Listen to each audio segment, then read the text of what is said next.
હા, જય દીપોમાં બોલો બોલો.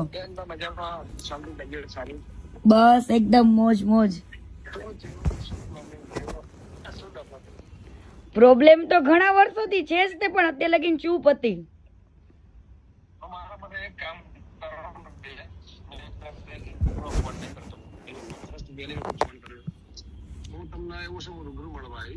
હા નહીં, પણ આની અંદર કોઈ સમાધાન નું હાથ નહીં, કઈ મારે કેવું છે જ નહીં, પણ દુનિયાને ખબર પડવી જોઈએ કે વ્યક્તિ શું છે.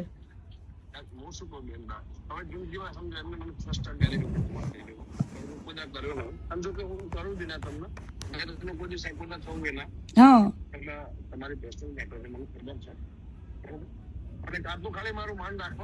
અને ત્યાર વખતે કેવું છે ગમન બુવાજી, ત્યાર વખતે છે ને કીર્તિ પટેલ એકદમ ભોળી વ્યક્તિ હતી ને મેં સહન કરેલું છે, બરાબર.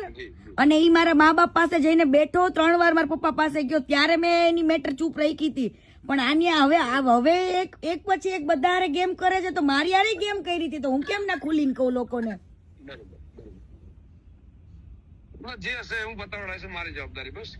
બરાબર ના, એવું પતાવવાનું, આમાં કઈ પતાવવાનું છે જ નહીં મારે. આજે નાના આરી આબરૂ જાય, આજે મેં આટલું બધું કર્યું છે, મને તો મીડિયા વાળા કેટલાય કોલ કરે, હજુ મીડિયામાં તો ડિબેટમાં હું બેઠી જ નથી, કાલથી બેસીશ. આવા લોકોની આંખ ખુલવી જોઈએ, ખોટા માણસને સપોર્ટ કરીને કોઈ મતલબ નથી.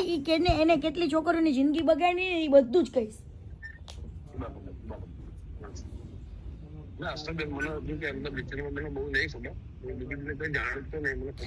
મેં તો સાથે કામ કરેલું છે ઘણા 1 વર્ષ સુધી, એટલા માટે. અને અત્યાર સુધી કદાચ અમે લોકો એકબીજાને ફોલો કરતા હતા ને, તો ઈ તો એટલા માટે ફોલો કર્યું હતું કે એને મારા મા બાપ ને કીધું હતું. મેં કીધું ઈ અનફોલો કરે એ ખબર પડે જ ને લોકોને. મારા માટે એક કામ કરશો, ખાલી આજનો દિવસ બંધ રાખશો. કાલે હું તમને એવું સમજ રાત્રે તમને રિંગ કરું, વોટ્સએપ કોલ કરું, તો હું તમને રૂમે જઈને ફેમિલી છે રૂમે જઈને શાંતિથી કોલ કરું. છોકરા લઈને ખાલી ફરવા આવ્યો, અને આજનો દિવસ મારું માન રાખજો. આજનો દિવસમાં એવું છે, મેં ટાઈમ મૂક્યો હોય ને, ટાઈમ ને કોઈ દિવસ હું ઉલી નથી કરતી, કેમ કે લોકો પછી મને એવું કે મેં કોઈ વસ્તુ માટે નથી કર્યો, મેં લોકોની આંખો ખોલવા માટે ઓનલી ફોર આ વસ્તુ કરું છું.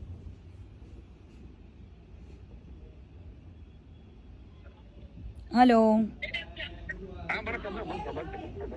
બરાબર. એટલે આમાં તમે સમજો બુવાજી, મારે કેવાય ને સ્વાભિમાન ને મારા સન્માન ની વાત છે, બરાબર. અને આને તો કેટલા લોકો સાથે ગદ્દારી કરી છે, એડવર્ટાઇઝમાં ને કેમાં કેટલે બધા પાર્ટનરશિપોમાં તે, બરાબર. એને બધે માલિક જ બનવું છે. અમે લોકો જયારે કામ કરતા નથી, અમારી કદર નથી કરી.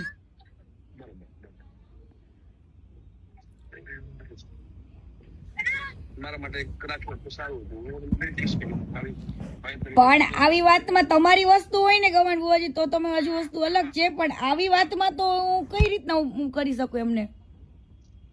એક કામ કરો, હું તમને 10 મિનિટમાં કોલ કરું, છોકરાને ખાલી. હા, વાંધો નહીં. હા.